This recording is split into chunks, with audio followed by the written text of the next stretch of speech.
Between 1820 and 1860, the United States was a study in profound contradictions. It was a period of explosive geographic expansion fueled by manifest destiny. Yet this growth was matched by internal fracturing so severe it snapped the Union's spine. We often think of this era as a list of dry treaty dates, but it is actually a saga of eccentric personalities, brawling congressmen, and a government slowly losing control.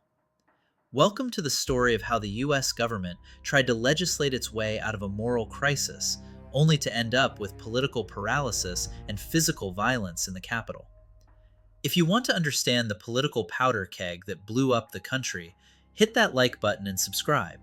We're about to watch the American political system tear itself apart. The so-called era of good feelings came to a screeching halt in 1820, when Missouri applied for statehood, threatening the perfect balance of 11 free states and 11 slave states in the Senate.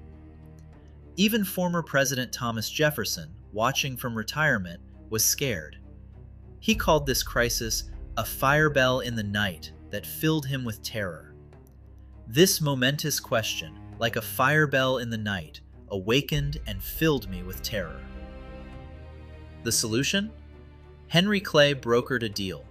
Missouri entered as a slave state, Maine as a free state, and a line was drawn at the 36 degrees 30 minutes parallel to divide future territory. But the ink was barely dry before Southern anxiety set in. The 1820 census revealed a terrifying truth for the South. The North was already outpacing them in population.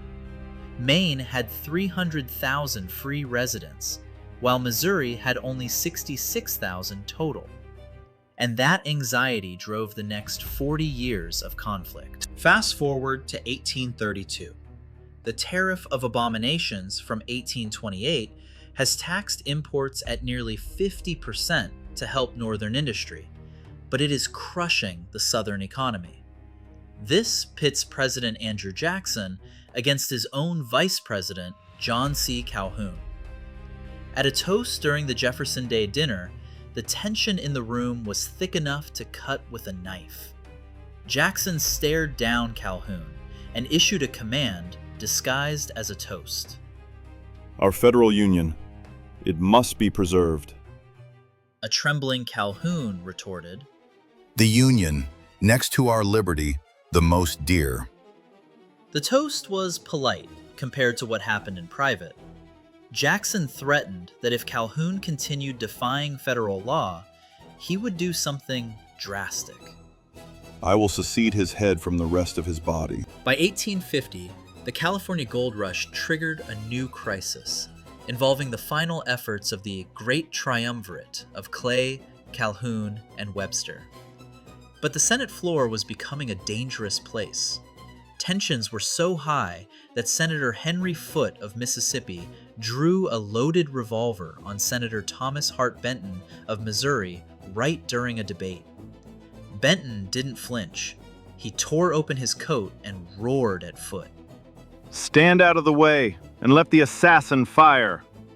Violence was averted, barely. Stephen A. Douglas took Clay's failed Omnibus bill, chopped it into 5 parts, and passed them separately.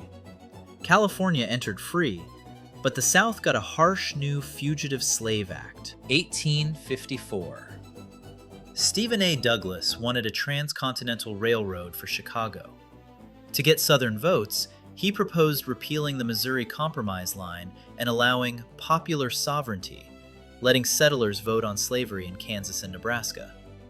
The fallout was catastrophic. This move destroyed the Whig Party and birthed the Republican Party. Douglas became the most hated man in the North. I could travel from Washington to Chicago by the light of my own burning effigies. Kansas became a war zone. Pro-slavery border ruffians crossed from Missouri to cast fraudulent votes. Meanwhile, abolitionist preacher Henry Ward Beecher shipped crates of Sharps rifles to anti-slavery settlers, marking the boxes as Bibles. Tensions exploded. In retaliation for the sacking of Lawrence, John Brown and his sons dragged 5 pro-slavery settlers out of their cabins at Pottawatomie Creek and hacked them to death with broadswords. The violence in Kansas eventually reached the Senate floor. Senator Charles Sumner gave a blistering speech mocking South Carolina Senator Andrew Butler, accusing him of taking a mistress. He has chosen a mistress to whom he has made his vows. The harlot, slavery. Butler's nephew, Representative Preston Brooks, entered the Senate chamber and beat Sumner unconscious with a cane. The aftermath proved the nation was broken. Southerners sent Brooks replacement canes inscribed, "Hit him again." Meanwhile, Sumner's empty desk became a Northern symbol of slave power violence. By 1856, the time for compromise was over. The government had tried legislative deals and lines on a map, but when senators are bringing pistols to debates and beating each other unconscious, the time for talking is ending. The powder keg is full. All it needs is a spark. That spark is coming in our next video, where we look at the strange economic ties between North and South and the bizarre border wars that almost started the conflict early. If you learned something new about the chaos of the 1850s, please subscribe and hit the bell so you don't miss part 2. Here is my question for you. At what specific point do you think the Civil War became inevitable? Was it the Firebell in 1820? Or the first drop of blood in Kansas?